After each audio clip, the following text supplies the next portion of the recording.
Vihari நேச்சர்ஸோடைய ராபரணா powder, ஏத்தங்காய் பவுடர்னு சொல்லுவாங்க. குழந்தைங்களுடைய wait கெயின்காக. இது எத்தனை மாசத்துல இருந்து கொடுக்கலாம், எப்படி கொடுக்கலாம் அப்படின்றது நிறைய பேருக்கு இன்னுமே டவுட்டா தாங்க இருக்கு. 6 மாசம் ஸ்டார்ட் ஆயிடுச்சுனாவே இந்த ராபரணா பவுடர் கொடுக்கலாம். இதுல பாத்தீங்கன்னா எக்ஸஸார் நட்ஸ் அந்த மாதிரி எதுவுமே ஆட் பண்ணிருக்க மாட்டாங்க. இந்த பேக்கிங்ல இருக்கிறது பியூரான வாழைக்காய் பொடி மட்டும்தான். தோள்களை பாத்தீங்கன்னா ஃபுல் அண்ட் ஃபுல் ரிமூவ் பண்ணிட்டு அதை உப்பு தண்ணியில பாத்தீங்கன்னா நல்லா அலசிட்டு சோலா ட்ரையர்ல சின்ன சின்னதா சீவி காய வச்சதுக்கு அப்புறம் இந்த பவுடரை உங்களுக்கு தரமான குவாலிட்டியில ரெடி பண்ணி கொடுத்துட்டு இருக்கோங்க. ஸோ இந்த பவுடர் பார்த்தீங்கன்னா 6 மாசம் குழந்தைங்கள்ல இருந்து எடுத்துக்கலாம்.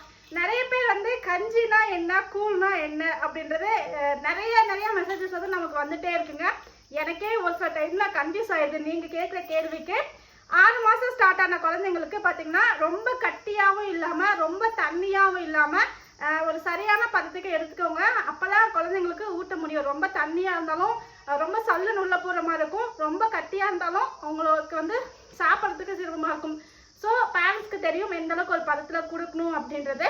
கொஞ்சமா பவுடர் எடுத்துட்டு தண்ணியில கட்டி இல்லாம கலந்துக்கோங்க. கலந்ததுக்கு அப்புறம் எக்ஸஸா தண்ணி ஆட் பண்ணிட்டு அதுக்கப்புறம் ஸ்டவ் ஆன் பண்ணுங்க. ஃபர்ஸ்டே ஸ்டவ் ஆன் பண்ணாதீங்க. நல்லா கலந்துட்டு தேவையான அளவுக்கு தண்ணி ஆட் பண்ணிட்டு அதுக்கப்புறம் ஸ்டவ் ஆன் பண்ணிட்டு எப்பயுமே ஃபுட் ப்ராடக்ட் செய்யறப்போ பேபிஸ்க்கு லோ ஃப்ளேம்ல வச்சுக்கோங்க, ஹை ஃப்ளேம்ல வைக்காதீங்க.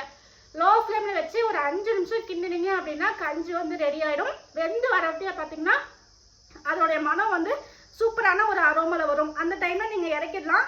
6 மாசம் குழந்தைங்களுக்கு நீங்க சுகர் ஆட் பண்றது, சால்ட் ஆட் பண்றது அதெல்லாம் எதுவுமே ஆட் பண்ணாதீங்க. 1 இயர் வரலும் சரிங்களா. ஒரு 8 மாசம் ஸ்டார்ட் ஆயிடுச்சுன்னா லைட்டா பார்த்தீங்கன்னா நீங்க இது கீ ஆட் பண்ணிக்கோங்க. கொஞ்சமா கீ ஆட் பண்ணிட்டு கொடுத்தீங்கன்னா அவங்களுடைய வெயிட் கெயினுக்கு ரொம்ப ஹெல்ப்ஃபுல்லா இருக்கும். இந்த நேந்திரப்பள்ளியோடைய பெனிஃபிட் என்ன, எப்படி யூஸ் பண்ணணும் எல்லாமே பார்த்தீங்கன்னா பேக் சைட்ல நம்ம கிளியரா கொடுத்துருப்போங்க. இதே மாதிரி தான் மற்ற பொருளுமே.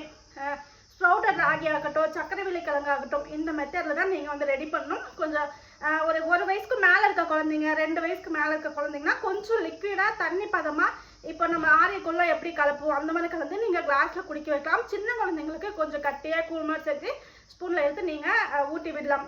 இது பாத்தீங்கன்னா உங்களுடைய இட்லி தோசை மாவு, பூரி மாவு, பேன் கேக் இந்த மாதிரி பல டிஃப்ரெண்ட் டைப்ஸ்ல இந்த பனானா பவுடரை ஃபுட்டா ரெடி பண்ணி குழந்தைங்களுக்கு கொடுக்கலாம். வெறுமனையே ஒரே மாதிரி கஞ்சிக்குள்ளா கொடுத்தீங்கன்னா கண்டிப்பா யாருக்குமே பிடிக்காது.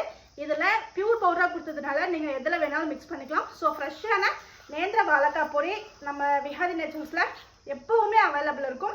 ஸோ ஃப்ரெஷ்ஷான பியூரான ப்ராடக்ட்ஸ் வேணும் அப்படின்னா விஹாரி நேச்சர்ஸோடைய வாட்ஸ்அப் நம்பர்ல என்கொயரி பண்ணி புக் பண்ணிக்கோங்க. இது மட்டும் இல்லை நிறைய ஃபுட் ப்ராடக்ட்ஸ் அவைலபிள் இருக்கு.